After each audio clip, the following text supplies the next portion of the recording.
नमस्कार दोस्तों, मैं लोकेश यादव स्वागत करता हूं आपका अपने YouTube चैनल VRB एजुकेशन के प्लेटफॉर्म पर। दोस्तों, आप जानते हैं कि हमारे द्वारा जो RPF का जो बैच है उसकी क्लासेज स्टार्ट कर दी गई है। कंटिन्यूटी आपको मैथ की, रीजनिंग की, साइंस की और जीके की क्लास मिल भी रही होंगी और ऑन द बिल्कुल राइट टाइम पर ही आपको कंटिन्यू क्लासेस दी जा रही है।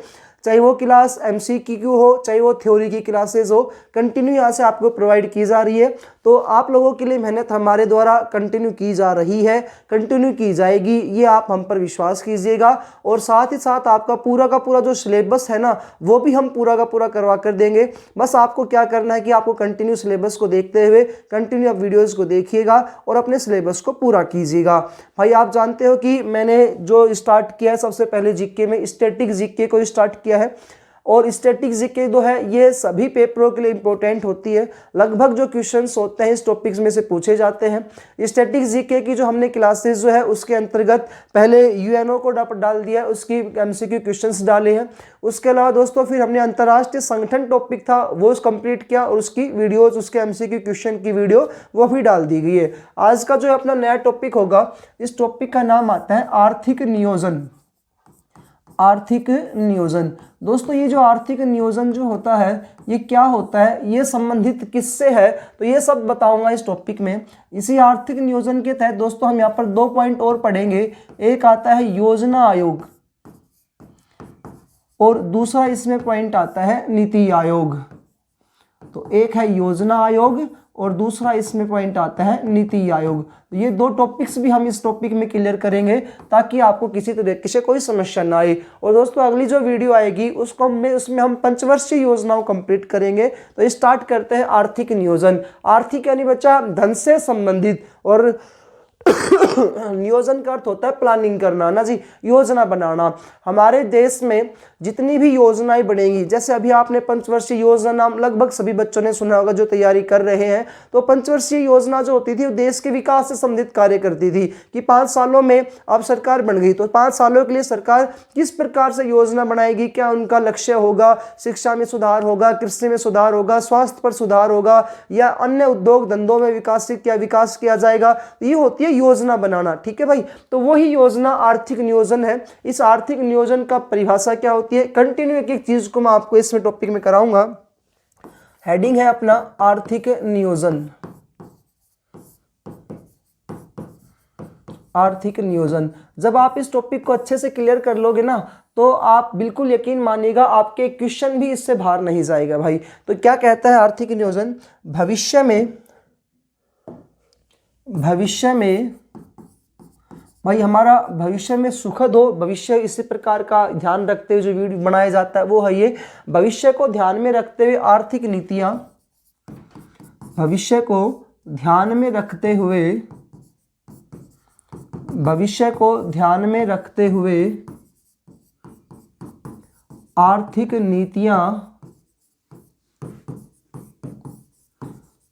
नीतियां व कार्यक्रम, आर्थिक नीतियां व कार्यक्रम।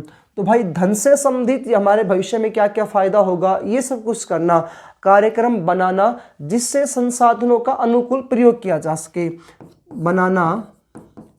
अब इससे क्या होगा, जिससे संसाधनों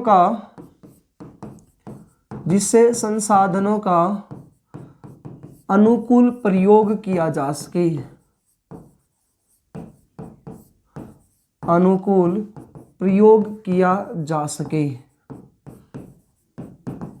तो ये कह रहा है संसाधन जो होंगे ना वो हमारे पास अच्छे से आ सके, किसी तरीके से कोई समस्या ना आए भाई। सब लोगों को समानता का अधिकार मिले, स्वतंत्रता मिले, समानता मिले, पोषण मिले, शिक्षा मिले, आत्मनिर्भरता मिले, ये है इसका उद्देश्य, ये परिभाषा होती है। दूसरा पॉइंट क्या कहता है इसी में, अब ये कौन नियोजन, ये भविष्य को ध्यान में रखते हुए आर्थिक और नीतियां जो बनाएगी, कार्यक्रम जो करेंगे, ये कौन करेगी, सरकार करेगी। केंद्र सरकार करती है वैसे तो, लेकिन राज्य सरकारों की भाई इसमें क्या होती है, सहमति होती है, क्योंकि संघ सूची, राज्य सूची, समवर्ती सूची, ये 3 प्रकार की सूचियां होती है, उनमें विषय बांटे जाते हैं। तो जैसे कृषि हुआ तो कृषि के ऊपर कानून बनाया जाएगा, समवर्ती सूची का विषय, दोनों सरकार इस पर कानून बनाएगी, दोनों का सहमति होना अनिवार्य होता है इस प्रकार से।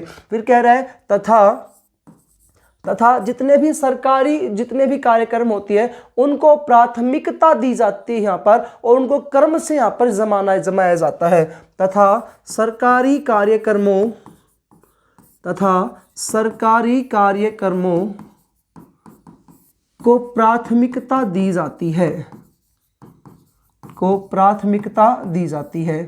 तो यहाँ पर सरकारी जो कार्यक्रम होते हैं उनको प्राथमिकता दी जाती है। जैसे कि क्या, पंचवर्षीय योजना होगी जैसे, है ना जी। तो जैसे आप लिख सकते हो, जैसे पंचवर्षीय योजना, तो पंचवर्षीय योजना होगी, इससे अपने को फायदा होगा। तो यहाँ पर शिक्षा में, स्वास्थ्य में, कृषि में या उद्योगों में, लघु कुटीर मध्यम उद्योगों में ये जो काम किए जाएंगे उससे पॉइंट यहाँ पर आता है। अब ये जो कार्य करता है, ये इस पद्धति को कौन लागू करता है, तो इस पद्धति को कार्य करने वाली या प्रक्रिया कौन करता है, तो इसका सही आंसर होगा सरकार। तो सरकार के द्वारा यहाँ पर क्या किया जाता है, कार्य किया जाता है।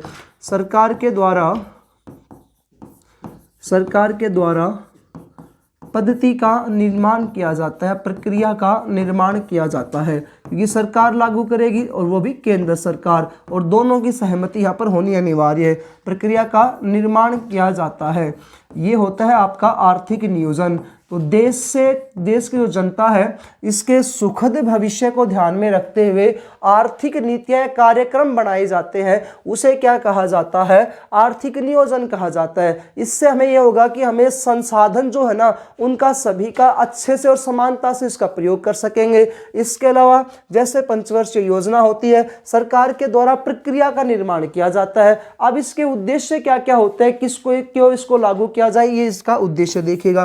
तो उद्देश्य आता है कि जितने भी संसाधन है, भाई कोई भी संसाधन हो सकता है, जो संसाधन जितने भी हैं उनका सभी को समान रूप से अधिकार मिल सके। जब संसाधन कम हो और ज़रूरतें ज़्यादा हो, तो हमको उद्देश्य इसकी जरूरत क्यों पड़ी, तो जब संसाधन क्या हो, कम हो, जब संसाधन कम हो और ज़रूरत ज़्यादा हो, संसाधन कम हो और ज़रूरत क्या हो, ज़्यादा हो, तो इसलिए हमें इन योजनाओं की जरूरत पड़ती है।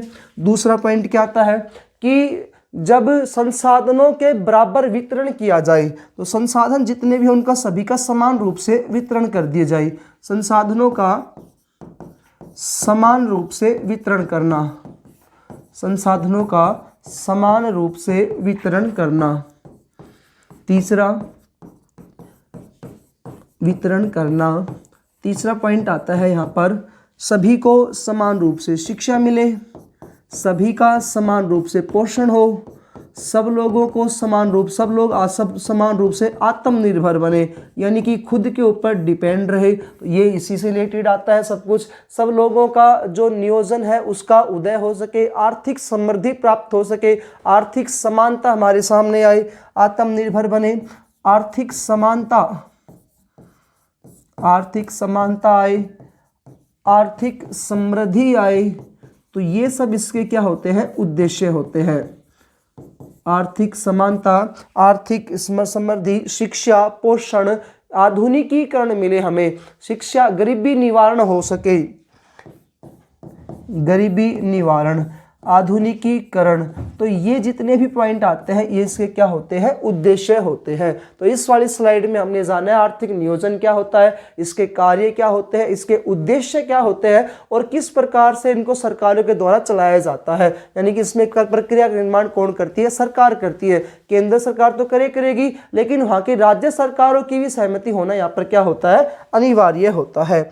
दूसरा पॉइंट आता है दोस्तों, ये जो नियोजन है, ये प्लानिंग जो अभी बताया है, नियोजन क्या होता है, तो ये नियोजन का उदय जो होता है ना, इसका सबसे पहले विश्व में कहां पर उदय हुआ था, तो ये नियोजन का उदय सर्वप्रथम रूस में हुआ।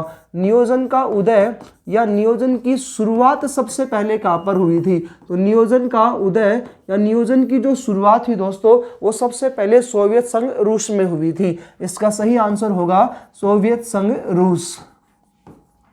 नियोजन की शुरुआत सोवियत संघ रूस में हुई थी सर्वप्रथम। अगला पॉइंट देखिएगा, भारत में नियोजन की शुरुआत, भारत में नियोजन का उदय कब हुआ और किसके समय में हुआ, प्रधानमंत्री कौन थे, तो नियोजन का उदय या नियोजन की शुरुआत हुई, प्रधानमंत्री थे पंडित जवाहरलाल नेहरू के समय में। तो पीएम पंडित जवाहरलाल नेहरू। और दोस्तों कब हुई थी? 1951 में। तो पंडित जवाहरलाल नेहरू के समय में 1951 में भारत में सर्वप्रथम नियोजन की क्या हुई? शुरुआत हुई। अगला क्वेश्चन आता है, तो ये स्वतंत्रता से पूर्व भी क्या नियोजन था? हाँ भाई, जब हमारा देश गुलाम था ना अंग्रेजों का, तो उस समय भी हमारे यहाँ पर क्या था? नियोजन प्लानिंग बनती रहती थी। और वहाँ पर बात आई कि 1931 में, स्वतंत्रता से पहले की बात करें, 1931 में एक कांग्रेस का कराची अधिवेशन हुआ था सरदार वल्लभ भाई पटेल की अध्यक्षता में। तो वहां पर क्या हुआ? सबसे पहले आर्थिक नियोजन की मांग की गई। तो तीसरा पॉइंट इसमें ये आता है, 1900 स्वतंत्रता से पूर्व तो आजादी से पूर्व, स्वतंत्रता से पूर्व 1931 में कांग्रेस के कराची अधिवेशन में, 1931 में कांग्रेस के कराची अधिवेशन में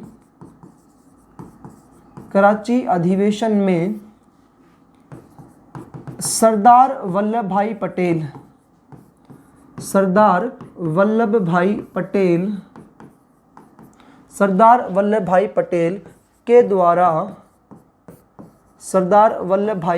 के द्वारा आर्थिक नियोजन की बात कही गई। तो सबसे पहले आर्थिक नियोजन की जो बात है वो किसने की? सरदार वल्लभ भाई पटेल ने की। कब की? 1931 में की। कौन से अधिवेशन में की? कराची के अधिवेशन में मांग की गई। और भारत में शुरुआत पंडित जवाहरलाल नेहरू के समय में होती है। उसके बाद आया कि 1934 में सर विश्वेश्वरैया थे, उनके द्वारा एक पुस्तक लिखी गई थी, planned economy of for India, यानी कि भारत के लिए योजना बनाना, भारत के लिए नियोजित अर्थव्यवस्था को लागू करना। तो उसने कहा था कि 10 वर्षों के लिए योजना बननी चाहिए। तो 1934 की बात, 1934 में एक अर्थशास्त्री थे जिनका नाम था सर विश्वेश्वरैया। इनके द्वारा क्या कहा गया? तो इन्होंने एक पुस्तक लिखी थी। तो इनकी पुस्तक का नाम आता है प्लान्ड इकोनॉमी फॉर इंडिया। पुस्तक है इनकी planned economy for India. Planned economy for India यानी कि भारत के लिए नियोजित अर्थव्यवस्था, ये इनकी पुस्तक का नाम था। तो भारत के लिए नियोजित अर्थव्यवस्था, ये सर विश्वेश्वरैया ने लिखी थी 1934 में। इस पुस्तक में क्या कहा गया? तो इस पुस्तक में ये कहा गया कि 10 वर्षों के लिए, यानी जो सर विश्वेश्वरैया 1934 में, इन्होंने यहाँ पर ये कहा कि 10 वर्षों के लिए प्लानिंग बढ़नी चाहिए। इस पुस्तक में, इसमें ये कहा गया 10 वर्षों के लिए योजनाएं बनाई जाए, 10 वर्षों के लिए योजनाएं बनाई जाए। तो 1931 के बाद आपको याद रखना है 1934 का पहले सरदार वल्लभ भाई पटेल ने मांग की थी या बात कही थी। उसके बाद सर विश्वेश्वरैया ने क्या कह दिया कि 10 वर्षों के लिए बनना जरूरी है। उसके बाद दोस्तों 1934 में गांधीवादी जो थे, तो महात्मा गांधी की योजना को लागू करने का प्लानिंग की गई। 1944 में गांधीवादी योजना श्रीमन नारायण जी के द्वारा दी गई। और यहाँ पर इन्होंने क्या कहा कि ग्रामीण अर्थव्यवस्था, लघु कुटीर अर्थव्यवस्था, उद्योग धंधों पर भी आधारित होना चाहिए। अगला पॉइंट आया 1944 में गांधीवादी विचारधारा के आधार पर। तो यहाँ पर क्या दिया गया? 1944 में गांधीवादी योजना दी गई। 1944 में गांधीवादी योजना दी गई। ये गांधीवादी योजना क्या थी? ये देने वाले कौन थे? पहले तो ये देखिएगा, श्रीमन नारायण, इनके द्वारा ये दिया गया। इसमें इन्होंने क्या कहा कि ग्रामीण विकास जरूरी है। इसमें उन्होंने कहा कि ग्रामीण विकास से संबंधित योजना बननी चाहिए। तो भाई जैसे कि आप जानते हो महात्मा गांधी ने कहा था कि ग्राम स्वराज्य आना चाहिए। तो ये यहाँ पर यही पॉइंट आता है, ग्रामीण विकास से संबंधित योजनाएं बनाई जाएं, से संबंधित नियोजित अर्थव्यवस्था, से संबंधित नियोजित अर्थव्यवस्था। एक तो इन्होंने यहाँ पर ये कहा था श्रीमन नारायण ने। दूसरा इन्होंने कहा दूसरा पॉइंट यहाँ पर कहा गया कि अर्थव्यवस्था तो हो लेकिन लघु व कुटीर उद्योग धंधों से भी संबंधित होना चाहिए। लघु, कुटीर व मध्यम और हस्तशिल्प उद्योग धंधों का भी विकास होना चाहिए। तो यहाँ पर फिर महात्मा गांधी के विचारों को यहाँ पर बात की श्रीमन नारायण ने। ग्रामीण विकास संबंधित नियोजित अर्थव्यवस्था, लघु, कुटीर, मध्यम और हस्तशिल्प से संबंधित उद्योगों के द्वारा यहाँ पर बात की जाती है। उसके बाद दोस्तों 1945 में आए एम.एन. रॉय। 1945 में मानवेंद्र नाथ रॉय के द्वारा मांग अलग अलग तरीके से सबने अपने हिसाब से की है, तो वही अपने इंपॉर्टेंट क्वेश्चन के रूप में पूछा जाता है। 1945 में एम.एन. रॉय ने दोस्तों यहाँ पर एक योजना बनाई, उस योजना का नाम आता है जन योजना, और इसके द्वारा सामाजिकवादी और अर्थव्यवस्था एवं राष्ट्रीयकरण की बात कही थी। इसके द्वारा क्या कहा गया था, समाजवादी व राष्ट्रीयकरण की, समाजवादी अर्थव्यवस्था हो और राष्ट्रीयकरण की बात कही एम.एन. रॉय। इन्होंने एक योजना बनाई, उस योजना का क्या नाम आता है, जन योजना। तो जन योजना में यहाँ पर 2 पॉइंट आपको देखने को मिलेंगे। एक तो कहा कि समाजवादी अर्थव्यवस्था हो, समाज में सबको एक साथ लेकर के चलने वाली अर्थव्यवस्था है। दूसरा, ये जो समाजवादी अर्थव्यवस्था होगी किसी एक क्षेत्र की नहीं होगी, बल्कि ये राष्ट्रीयकरण से संबंधित हो, पूरे देश का इससे क्या होना चाहिए, विकास होना चाहिए। दोस्तों एम.एन. रॉय को यहाँ पर साम्यवाद का जनक कहा जाता है। साम्यवाद का क्या कहा जाता है, जनक कहा जाता है। ये भी इंपॉर्टेंट क्वेश्चन है और अनेकों बार पेपर में आता है। 1945 में एम.एन. रॉय के द्वारा यहाँ पर जन योजना बनाई जाती है, जिन्हें साम्यवाद का जनक कहा जाता है। उसके बाद दोस्तों 1946, आज़ादी से पहले की बात है ये, 1946 में ब्रिटिश सरकार थी जिसने एक नियोजन सलाहकार योजना बनाई। ब्रिटिश सरकार थी जिसने 1946 में एक योजना बनाई ब्रिटिश सरकार के द्वारा, ये आर्थिक नियोजन से संबंधित। तो 1946 में ब्रिटिश सरकार ने एक योजना बनाई, उस योजना का क्या नाम आता है, ये योजना का नाम आता है नियोजन सलाहकार समिति। नियोजन सलाहकार समिति। ये जो नियोजन सलाहकार समिति थी, इस समिति में क्या कहा गया, तो इसमें यह कहा गया कि यहाँ पर आपको पंचवर्षीय योजनाएं बनानी है। इसमें कहा गया कि पंचवर्षीय 5 साल के लिए योजना आपको लागू करनी है, पंचवर्षीय योजना बनानी है। अब इस नियोजन सलाहकार समिति के जो अध्यक्ष होते थे उनका नाम था के.सी. नियोगी। तो यहाँ पर मेन जो सिफारिश करने वाले होंगे वो कौन होंगे, यहाँ पर के.सी. नियोगी भाई क्या होंगे, इसके सलाहकार, इसके क्या होंगे, यहाँ पर सिफारिश करने वाले का नाम पूछे तो आ जाएगा के.सी. नियोगी आएगा। तो इसी नियोजन सलाहकार समिति की या के.सी. नियोगी के सिफारिश पर भारत में सर्वप्रथम योजना आयोग का गठन हुआ था। 15 मार्च 1950 को प्रधानमंत्री पंडित जवाहरलाल नेहरू ने इसको कर दिया, जिसके तहत 5 साल के लिए योजनाएं बनाई जाती थी। पहली योजना 1951 से स्टार्ट होगी, लास्ट 2017 तक जाएगी। टोटल 12 पंचवर्षीय योजनाओं का निर्माण होगा। अब दोस्तों वो योजना एक टॉपिक आएगा, वहां पर उसी में राष्ट्रीय विकास परिषद आएगी, तो उसको अपन वहां पर ले लेंगे। फिर भी इसके तहत क्या क्या काम कहा गया, तो एक तो पंचवर्षीय योजना का बात कही, दूसरा इसमें क्या कहा, योजना आयोग बनना चाहिए।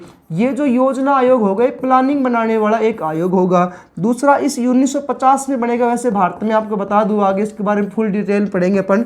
एक इसमें इसने कहा कि दूसरा मांग इसने की थी राष्ट्रीय विकास परिषद की। तो यहाँ पर 2 मांग की जाती है, और राष्ट्रीय विकास परिषद की जो मांग हुई थी ये हुई थी 1952 में। तो दोनों पॉइंट यहाँ पर क्लियर होने चाहिए। यहाँ पर के.सी. नियोगी की सिफारिश पर एक तो पंचवर्षीय योजना बनाने का काम किया गया, एक ये जो योजना बनाएगा पंचवर्षीय योजना, ये योजना आयोग बनाएगा, और फिर राष्ट्रीय विकास परिषद की यहाँ पर क्या की गई, मांग की गई के.सी. नियोगी की सिफारिश पर। तो आप लिख सकते हो के.सी. नियोगी की सिफारिश पर यहाँ पर 3 पॉइंट हुए हैं।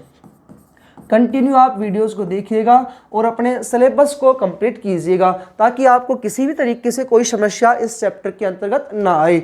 दोस्तों उसके बाद अब नया टॉपिक जो आता है ना अपना, वो आता है यहाँ पर योजना आयोग। भाई योजना आयोग क्या होता है, तो आप जानते हो योजना आयोग जो होता है प्लानिंग बनाने का काम करता है। पंडित जवाहरलाल नेहरू जो थे इसके सूत्रधार कहलाते हैं पंडित जवाहरलाल नेहरू, क्योंकि उन्हीं के समय में यहाँ पर क्या हुई थी, सबसे पहले इसकी शुरुआत हुई थी। तो भारत में नियोजित आर्थिक विकास विकास के सूत्रधार किन्हें कहा जाता है।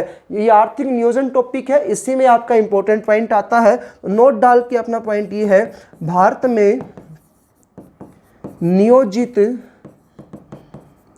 आर्थिक विकास के सूत्रधार, नियोजित आर्थिक विकास के सूत्रधार,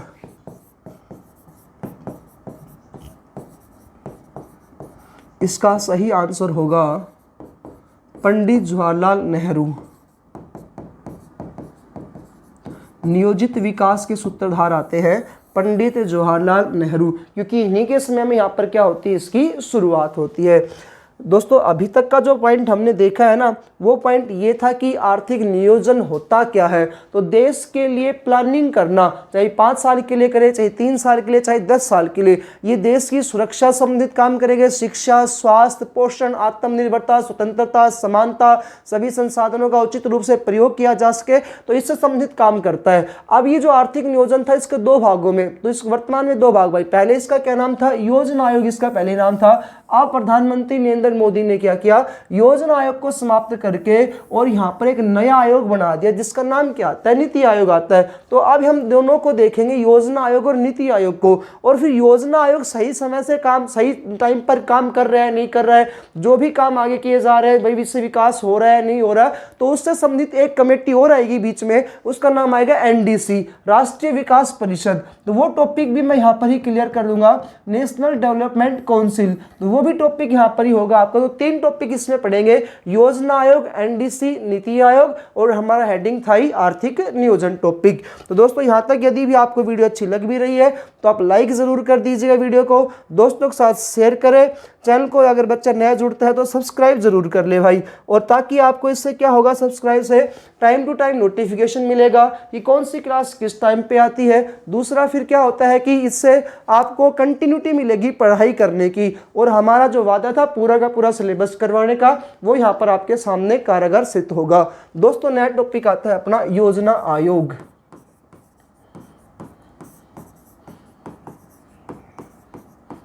योजना आयोग, अभी सिफारिश हमने देख ली थी, केसी नियोगी की सिफारिश पर की गई थी 1946 में, जो ब्रिटिश सरकार के द्वारा यहाँ पर कमेटी बनाई गई थी, नियोजन सलाहकार समिति, उसके अध्यक्ष थे, तो उसी की सिफारिश पर यहाँ पर योजना आयोग का गठन किया गया था। पहला पॉइंट आता है गठन, योजना आयोग का गठन कब हुआ, तो सही आंसर होगा 15 मार्च 1950 को इसका हुआ गठन।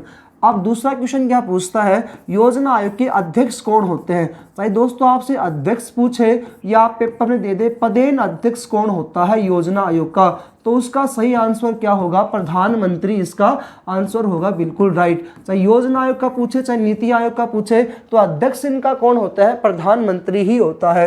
तीसरा पॉइंट आता है, जब ये योजना आयोग बना था ना, तो उस समय इसके उपाध्यक्ष कौन थे, ये इंपॉर्टेंट टॉपिक है। उपाध्यक्ष कौन थे इसके, तो गुलजारी लाल नंदा, गुलजारी लाल नंदा जो थे ये क्या थे, उस समय उपाध्यक्ष थे इस योजना आयोग के। और आप जानते हैं गुलजारी लाल नंदा पंडित जवाहरलाल नेहरू की मृत्यु के बाद और लाल बहादुर शास्त्री की मृत्यु के बाद एज ए कार्यवाहक प्रधानमंत्री के रूप में भी पद को संभालते हैं।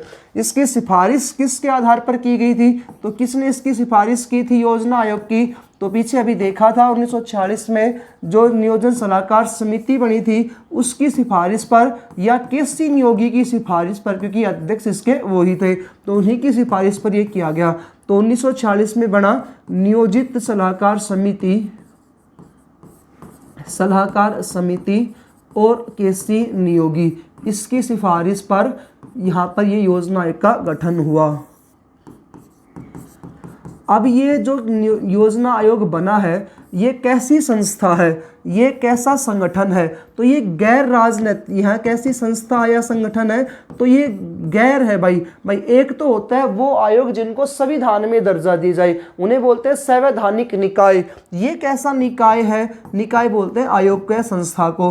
तो ये निकाय या आयोग या संस्था कैसा है, तो इसका सही आंसर आएगा गैर। तो गैर संवैधानिक निकाय है, संविधान में जिसका उल्लेख हो वो तो होते हैं संवैधानिक निकाय, और जिसका संविधान में उल्लेख ना हो वो किस में आ जाएगा, गैर संवैधानिक निकाय। अब किस किसका संविधान में उल्लेख आता है, तो केंद्रीय निर्वाचन आयोग हुआ, यूपीएससी हुआ, इसके अलावा फिर केंद्रीय निर्वाचन आयोग, केंद्रीय वित्त आयोग हुआ, और इसके अलावा केंद्रीय अल्पसंख्यक आयोग, महिला वर्ग आयोग, पिछड़ा वर्ग आयोग, तो जितने भी आयोग होते हैं जिनके लिए अनुच्छेद और भागों में लिखा जाता है उनका संविधान में उल्लेख मिलता है तो संवैधानिक निकाय है, और जिनका नहीं मिलता वो कैसे आता है, गैर संवैधानिक निकाय। इसका कार्य क्या होगा, तो ये जो योजना आयोग होगा ये सरकार को थिंक टैंक के रूप में सलाह देगा, सरकार को थिंक टैंक के रूप में। थिंक टैंक का अर्थ ये होता है सोचने संबंधित कार्य करेगा, यानी कि सोच समझ करके कार्य करना, थिंक टैंक के रूप में सलाह देना। ये भी इंपॉर्टेंट पॉइंट है, थिंक टैंक के रूप में क्या देते हैं, सलाह देते हैं। दूसरा इसमें आता है भाई कि राष्ट्रीय व अंतर्राष्ट्रीय जो मुद्दे होंगे, राष्ट्रीय व अंतर्राष्ट्रीय मुद्दों पर सलाह देंगे, मुद्दों पर सलाह देना। पंचवर्षीय योजनाओं का गठन करना,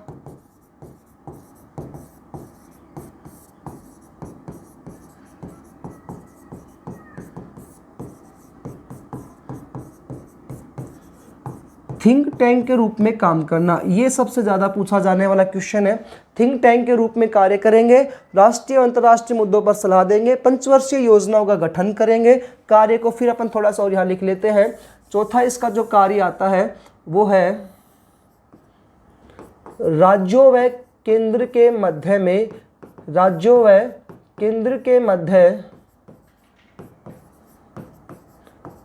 के मध्य शांतिपूर्ण सहभागिता निभाना, यानी कि केंद्र सरकार जो काम करना चाह रही है उसको लागू करवाने में यहाँ पर राज्य सरकारों से भी उसको क्या देना, सहायता प्राप्त करवाना। सहयोग व पूर्ण संवाद को बढ़ावा देना, सहयोग व पूर्ण रूप से संवाद को बढ़ावा देना। तो ये आपके इस योजना आयोग के कार्य होते थे भाई, ये योजना के क्या है, कार्य है। और एक इसमें और देख लीजिएगा, ग्रामीण स्तर पर योजनाएं बना करके तैयार करना, ग्रामीण स्तर पर योजना बना करके, ग्रामीण स्तर पर योजना बना करके विकसित करना। तो ग्रामीण क्षेत्रों के लिए भी ये कार्य करते हैं। तो ये आपके 6-7 इनके क्या होते हैं, कार्य होते हैं। यहाँ तक का आपका पॉइंट था योजना आयोग का। पहला क्वेश्चन पूछता है गठन कब हुआ था, 15 मार्च 1950 को। अध्यक्ष कौन होते हैं, प्रधानमंत्री होता है। तीसरा, उपाध्यक्ष कौन थे, पहले गुलजारी लाल नंदा थे। किसकी सिफारिश पर बना, केसी नियोगी की सिफारिश पर या नियोजन सलाहकार समिति की सिफारिश पर यह बना था। संस्था निकाय आयोग कैसा है, तो गैर राजनीतिक है। सरकार को थिंक टैंक के रूप में सोचने संबंधित ये कार्य करता है। यहाँ तक का पॉइंट था और इसके कुछ कार्य थे। अब ये योजनाएं कंप्लीट हो और दूसरा अपना पॉइंट इसमें आता है एनडीसी, नेशनल डेवलपमेंट काउंसिल। ये है राष्ट्रीय विकास परिषद, इसको बोलते हैं राष्ट्रीय विकास परिषद। भाई प्रधानमंत्री जो है इसका भी अध्यक्ष बनेगा और उसका भी था, और नीति आयोग का भी प्रधानमंत्री ही क्या रहेगा, अध्यक्ष रहेगा। इसके अलावा गठन, इसका गठन कब हुआ था एनडीसी का, तो इसका गठन हुआ था 6 अगस्त 1952 को। डेट इंपॉर्टेंट है तीनों की, 6 अगस्त 1952 को इसका गठन हुआ। दूसरा पॉइंट आता है इसमें किसकी इसका प्रधानमंत्री, इसका अध्यक्ष या पदेन अध्यक्ष कौन होगा, तो प्रधानमंत्री इसके अध्यक्ष होंगे। और तीसरा आता है किसकी सिफारिश पर इसका निर्माण किया था, तो वही पीछे हमने जाना था, वही सिफारिश दोनों में सेम टू सेम आएगी। एक तो है केसी नियोगी की सिफारिश पर, और दूसरा आता है 1946 में जो ब्रिटिश सरकार ने नियोजित सलाहकार समिति बनाई थी उसकी सिफारिश पर, नियोजन सलाहकार समिति की सिफारिश पर इसका निर्माण किया गया था। अब इसका कार्य क्या होता है, तो कार्य तो बहुत सारे आते हैं, लेकिन उस समय इसका जो मेन कार्य था ना वो यही था कि योजना आयोग सही तरीके से काम कर रहा है नहीं कर रहा है, या योजना आयोग को क्या क्या समस्याएं आ रही है और केंद्र राज्यों के बीच में क्या समस्या आती है, तो उनका भी इसमें निपटारा करने का इसकी क्या होती था, कार्य होता था। दोस्तों यहाँ पर इंपॉर्टेंट नोट डाल के एक पॉइंट आता है कि के संथानम जो है ना, उन्होंने इसको बारे में कहा है, उन्होंने क्या कहा है, के संथानम द्वारा कहा गया कि ये सुपर कैबिनेट कहा है इसको। के संथानम ने एनडीसी को, राष्ट्रीय विकास परिषद को सुपर कैबिनेट कहा है। ये इंपॉर्टेंट क्वेश्चन है, सुपर कैबिनेट किसे कहा है, तो ये कहा है इसको एनडीसी को। किसने कहा, तो इसका आंसर आएगा के संथानम ने इसको कहा है। अब योजना आयोग जो था उससे संबंधित ही कार्य करेगा। अब इसके कार्य को और देख लीजिएगा, तो कार्य पंचवर्षीय योजना जो लागू करेगा योजना आयोग, उसको अंतिम रूप से मंजूरी देना। चौथा पॉइंट है कार्य। पहला कार्य है पंचवर्षीय योजनाओं को अंतिम रूप से मंजूरी देना। पंचवर्षीय योजनाओं को अंतिम रूप से मंजूरी देना, तो वो तो प्लानिंग करेंगे, उनको मंजूरी जब तक एनडीसी नहीं देती है तब तक भाई वो लागू नहीं होता है। तो इम्पोर्टेंट आता है इनका ये कार्य, पंचवर्षीय योजनाओं को क्या देंगे, अंतिम रूप से मंजूरी देंगे। समय समय पर राष्ट्रीय योजनाओं की समीक्षा करना कि जो लोग काम कर रहे हैं वो ठीक है या नहीं है, तो समय समय पर राष्ट्रीय योजनाओं की समीक्षा करना।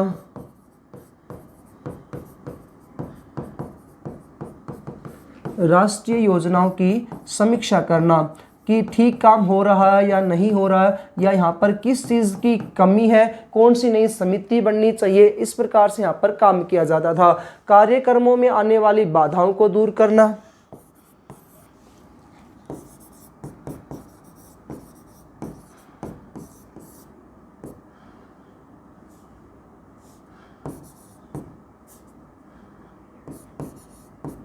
कार्यक्रमों में आने वाली बाधाओं को दूर करना।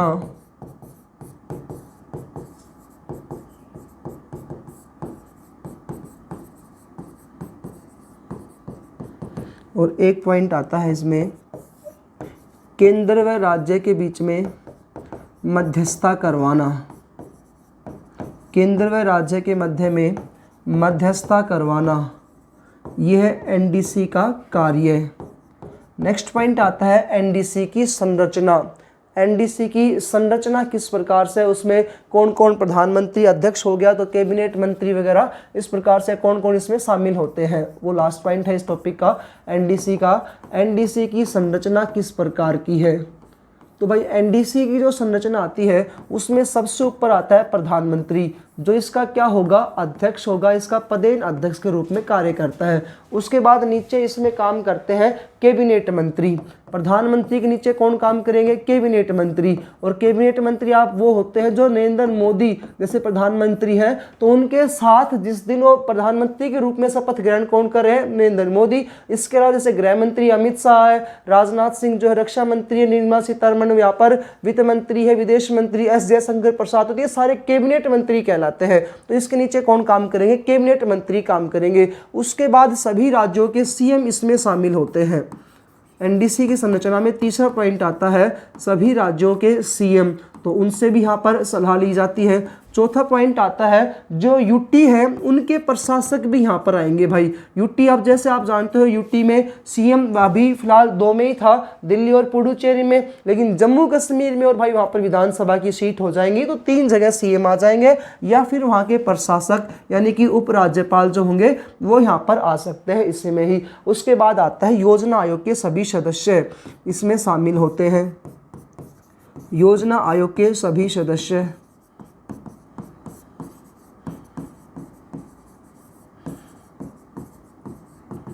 योजना आयोग के सभी सदस्य भी इसमें क्या होते हैं, शामिल। और फिर अगर प्रधानमंत्री चाहे तो किसी भी स्वतंत्र प्रभार वाले मंत्री को यहाँ बुला सकता है। स्वतंत्र प्रभार वाले मंत्री को, स्वतंत्र प्रभार वाले मंत्री को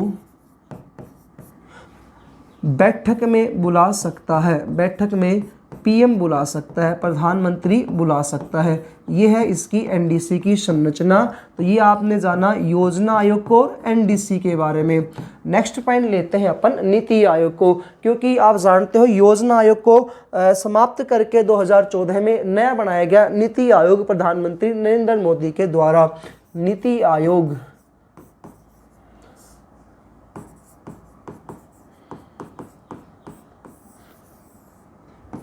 गठन कब हुआ?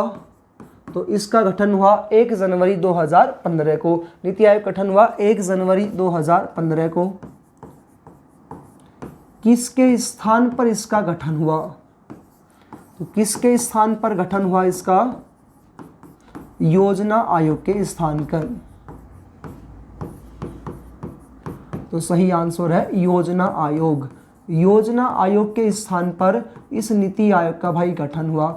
तीसरा पॉइंट आता है इसके अध्यक्ष कौन होते हैं? तो पीछे हमने जिक्र किया था एनडीसी आए, नीति आयोग आए, योजना आयोग आए, तो इन तीनों का अध्यक्ष या पदेन अध्यक्ष हमेशा एक ही होगा। वो कौन होगा? प्रधानमंत्री। अब इसकी संरचना में आप देखिएगा नीति आयोग की संरचना। नीति आयोग की संरचना, इस नीति आयोग की संरचना में भाई सबसे पहले होता है प्रधानमंत्री, जो इसका क्या रहेगा? अध्यक्ष। सबसे पहले रहेगा प्रधानमंत्री, जो इसका अध्यक्ष होता है। अब अध्यक्ष के नीचे काम कौन करता है? उपाध्यक्ष। अध्यक्ष के नीचे काम कौन करेगा? उपाध्यक्ष। और वर्तमान में इसके उपाध्यक्ष अभी नए बने हैं, इसलिए आपके पेपर में इंपॉर्टेंट है इनका नाम, सुमन के बेरी। सुमन के बेरी, ये वर्तमान में इनके क्या है? उपाध्यक्ष है। भाई उपाध्यक्ष पहले इसके राजीव कुमार थे, राजीव कुमार के स्थान पर कौन बन चुके हैं? सुमन के बेरी इसके बने हैं भाई। उसके बाद तीसरा पॉइंट आता है, इसके नीचे काम करता है सीईओ। सीईओ ये यहाँ पर काम करते हैं। सीईओ भी नया बना है, अमिताभ कांत थे और अमिताभ कांत के स्थान पर वी.आर. सुब्रमण्यम, ये इसके नए क्या बने हैं? यहाँ पर सीईओ बने हैं। तो ये तीनों नाम आपके लिए पेपर में इंपॉर्टेंट आता है। नीति आयोग का करंट के हिसाब से भी इंपॉर्टेंट है और वैसे तो है ही इंपॉर्टेंट। उसके बाद दोस्तों इसमें आता है पूर्वकालिक सदस्य।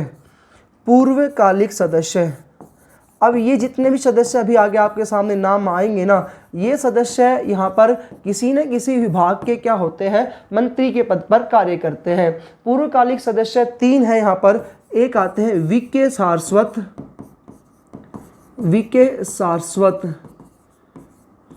दूसरे हैं इसमें रमेश चंद्र, वी.के. सारस्वत। दूसरे आते हैं रमेश चंद्र और तीसरे आते हैं बी.के. पॉल। तो वर्तमान में इसमें कितने आते हैं पूर्वकालिक सदस्य? 3, वी.के. सारस्वत, बी.के. पॉल और रमेश चंद्र। उसके बाद दोस्तों इसमें नीचे कार्य करते हैं पदेन सदस्य। पदेन सदस्य, ये थे पूर्वकालिक सदस्य। अब कौन आ गए इसके? पदेन सदस्य। पदेन सदस्यों की संख्या होती है यहाँ पर 4 और यहाँ पर ये किसी न किसी मंत्री के रूप में कार्य कर रहे हैं। पहले है इसमें अमित शाह, दूसरे आते हैं राजनाथ सिंह, अमित शाह, राजनाथ सिंह, निर्मला सीतारमण, और इन सब के नामों से आप भली भांति परिचित भी है, ऐसी कोई बात भी नहीं है। निर्मला सीतारमण। और चौथा नाम आता है इसमें नरेंद्र सिंह तोमर। तो इसमें 4 क्या है यहाँ पर 4 आते हैं इसमें एज ए पूर्व पदेन सदस्य। उसके बाद आते हैं गवर्नेंस सदस्य। गवर्नेंस सदस्य, ये जो गवर्नेंस सदस्य होते हैं इसमें कौन कौन आते हैं? तो गवर्नेंस सदस्यों में सभी राज्यों के सीएम, सभी राज्यों के सीएम आएंगे। दूसरा यूटी के प्रशासक, अगर वहाँ सीएम है तो, क्योंकि भाई सीएम जो है आप जानते हो 3 यूटी में सीएम होंगे, दिल्ली, पुडुचेरी और जम्मू कश्मीर। पहले सीट 2 में ही थी, दिल्ली और पुडुचेरी में। 69वें संविधान संशोधन तहत दिल्ली और पुडुचेरी में यहाँ पर सीट निश्चित की गई थी। और अब जम्मू कश्मीर जो पहले यूटी होता था उसको राज्य का दर्जा दे दिया गया है, तो अभी 3 यूटी में आ जाएगी हमारी सीटें। और लास्ट दोस्तों इसमें आता है विशेष आमंत्रित सदस्य, विशेष आमंत्रित करने वाले सदस्य, ये इसकी संरचना है भाई। विशेष आमंत्रित कौन कौन से सदस्य यहाँ पर किए गए हैं, तो नितिन गडकरी है, पीयूष गोयल है और थावरचंद गहलोत, और एक है इसमें राव इंद्रजीत सिंह। पहला आता है इसमें पीयूष गोयल, दूसरा नाम है थावरचंद गहलोत, पीयूष गोयल, थावरचंद गहलोत, नितिन गडकरी और राव इंद्रजीत सिंह। नितिन जयराम गडकरी और चौथे नंबर पे आते हैं राव इंद्रजीत सिंह। ये था आपका नीति आयोग। दोस्तों जो योजना आयोग का काम था वही किसका काम आता है, नीति आयोग का है। तो अगला पॉइंट लेते हैं इसके कार्य। नीति आयोग जो होता है इसके कार्य, देखो वैसे तो वो पंचवर्षीय योजनाएं बनाता था, इसने क्या कहा, हम पंचवर्षीय योजना के अलावा छोड़ करके तीन वर्ष के लिए योजना बनाएंगे। तो पंचवर्षीय योजना के स्थान पर, पंचवर्षीय योजना के स्थान पर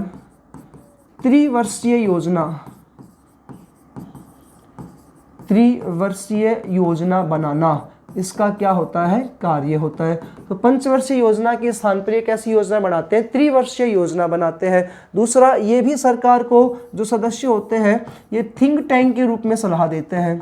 तो सरकार को थिंक टैंक के रूप में सलाह देते हैं।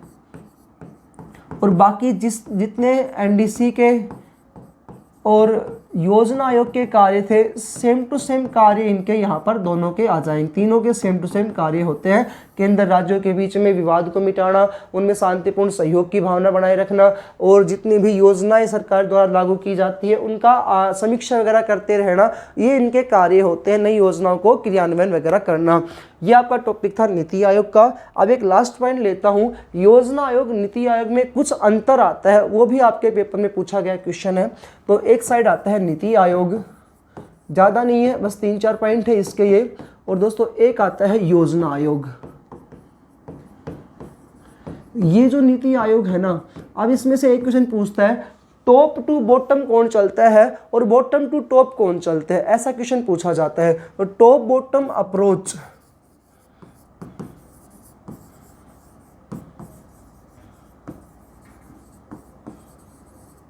ये आता है top bottom approach NITI Aayog में। और इनका था बॉटम टॉप अप्रोच। तो एक तो इनके द्वारा ये चेंज किया गया, किसके द्वारा, प्रधानमंत्री नरेंद्र मोदी के द्वारा। दूसरा, इसमें जितने भी राज्य के सीएम वगैरह वो आपको बताई दिया, सीएम वगैरह शामिल होंगे, उसमें शामिल होते हैं गवर्नेंस वाले में। राज्यों की भूमिका यहाँ पर नहीं होती थी, यहाँ पर होती है और यहाँ पर नहीं होती थी। इसमें क्या होता है, वित्तीय आवंटन नहीं होता और उसमें वित्तीय आवंटन होता था। यहाँ पर राज्यों की भूमिका है, राज्यों की भी भूमिका निश्चित की गई है और वहाँ पर राज्यों की भूमिका नहीं थी, यहाँ राज्यों की कोई भूमिका नहीं थी।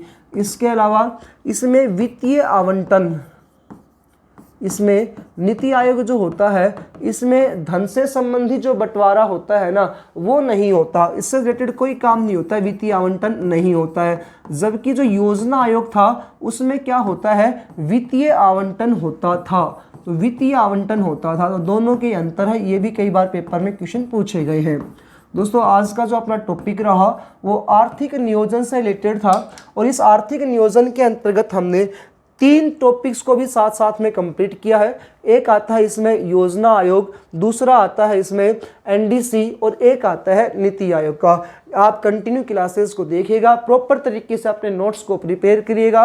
और VRB एजुकेशन से यदि आप नए जुड़े हो तो चैनल को जरूर सब्सक्राइब करें, वीडियो को लाइक जरूर करें। कमेंट सेक्शन में आप अपनी डिफिकल्टीज को जरूर बताइएगा, कौन से टॉपिक पर आपको वीडियो चाहे ये भी आप हमसे डिस्कस कर सकते हो। और जितने भी अदर कॉम्पिटिटिव एग्जाम्स हैं उन सभी के अंतर्गत स्टैटिक्स जीके का बड़ा ही एक महत्वपूर्ण रोल रहता है। देखो जीके का एक बड़ा ही अथाह भंडार है, ये कभी भी कोई भी क्वेश्चन इसमें से पूछा जाता है। लेकिन अब जो हाल ही में जो पेपर्स हो रहे हैं वो हिस्ट्री, पॉलिटिकल ज्योग्राफी या इकोनॉमिक्स या फिर करंट है, और या फिर इसमें स्टैटिक में से क्वेश्चंस पुटअप होते रहते हैं। तो आप पहले अपने सिलेबस को कंटिन्यू पूरा कीजिएगा, अच्छे से नोट्सों को प्रिपेयर करेगा। यदि वीडियो अच्छी लगती है तो लाइक करें, चैनल को सब्सक्राइब करें। मिलते हैं अन्य वीडियो में। जय हिंद, जय भारत।